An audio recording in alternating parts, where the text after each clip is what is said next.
yung presensya ng Diyos nandyan din. Why? He made us.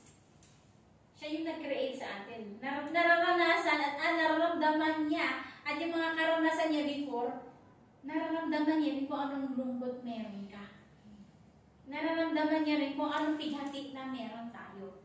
Kaya pag anong mga naranasan natin sa buhay, isipin natin lagi na yung Panginoon ay laging nandyan. Amen. That's why we need God. Kasi wala tayong lakas talaga. Amin talaga natin na sabi niya, without you, Lord, I am nothing. Wala talaga. Kaya ano nga ba yung buhay natin? Kung isipin natin, ano yung buhay natin sa mundo without God? Kung wala tayong buhay sa mundo, wala tayong Diyos sa mundo, and then, anong buhay natin? Walang direction, right? Parang nabuhay ka lang sa mundo para magpakasaya, magpakasarap, ano ba? Magpakalulong, o ano mang naging gusto mong magpakalulong. But the thing is, God created us because He loves us and He wants us to have a fellowship with Him. Eh, minsan yung ganito, kahit hindi naman natin binibilang ng marami talaga na nandito para lang mag-worship sa Lord. Ang hinahanap ng Lord, yung true worshiper, yung talagang puso natin. Kaya sabi niya, 2 or 3 gather in His name, He is in our midst. So hindi kailangan na marami. Kung puro ka lang naman reklamo, never mind na lang. At least yung puso na nandito, kahit iilan lang, tunay.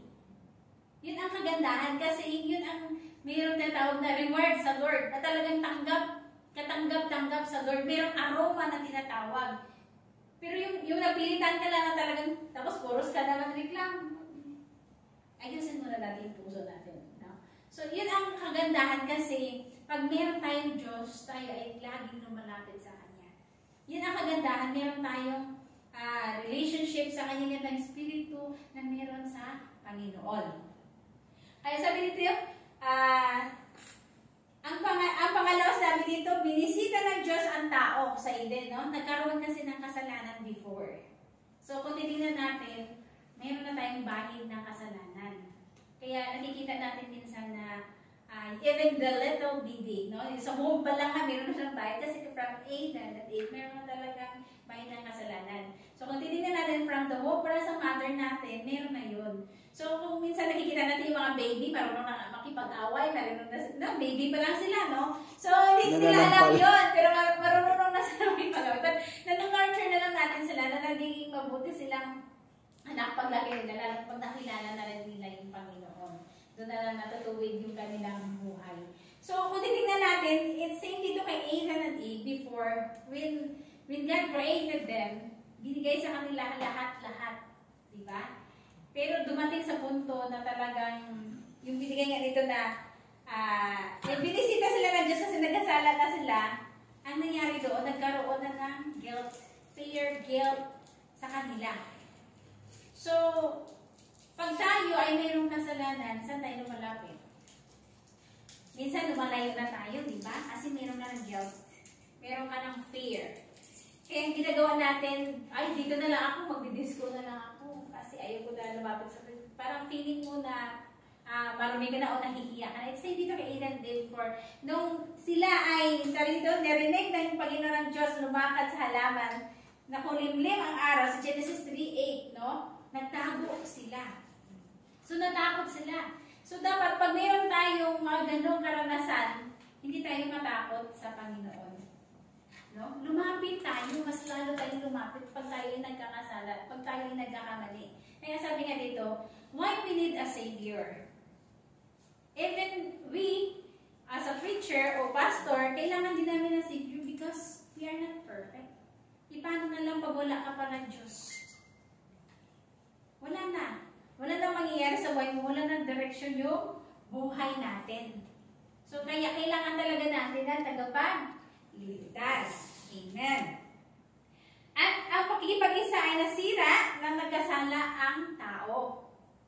Ito ang mangyari yun sa kay Adam Eve. So, basahin po natin dito sa Genesis 2:16, no? Ibinigay ng Diyos ang lahat ng pangailangan ng tao. Ngunit, ibinigay din niya dito ang utos na huwag kumain ng bunga ng puno ng kaalaman ng mabuti at masama.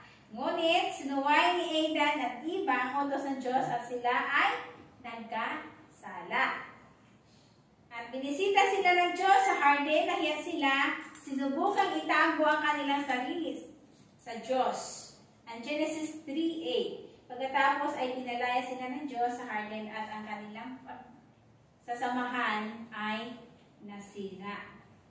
So kung titingnan po natin dito, bakit kailangan natin ng tagapagligtas? Dahil pag wala ang Panginoon sa atin, wala na tayong hope. Wala na talaga. So kung wala na ang Panginoon sa atin, wala na tayong control sa ating mga emotions. Gaya kay Kuya kanina, kung pwede lang manuntok o pwede lang, it's same sa mga struggle din namin i-pass for the past few days, na talagang sabi ko, Lord, kung pwede lang, kung pwede lang. Pero talagang, alam mo, may takot ka pa naman sa Diyos. Alam mo naman na nandyan ang Diyos. Alam mo, Lord, na you are God who take control of everything. So, hindi ka nagre-rely doon sa kakayahan mo. Nagre-rely ka sa kakayahan ng Panginoon. Kaya even though na yun ang nangyayari, talagang ay, sabi nga niya pa, sabi niya mag-pray ka. You need to battle them. You need to pray for it. So, kahit nandun ako sa room, kung alam lang nila, I lay down. I lay my hands to them. I rebuke every spirit na talagang mayroon sila. Sabi ko, Lord, I cannot control this.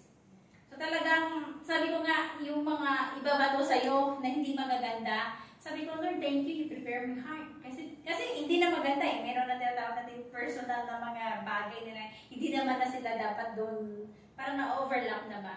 So, pero dahil alam ko yung Diyos ko na malaki, yun talaga sinasabi ko, alam mo, Lord, malaki ka. Mas malaki ka sa ganito. Hindi ako dapat natakot. Hindi ako dapat mangamba kasi mas malaki ka more than this.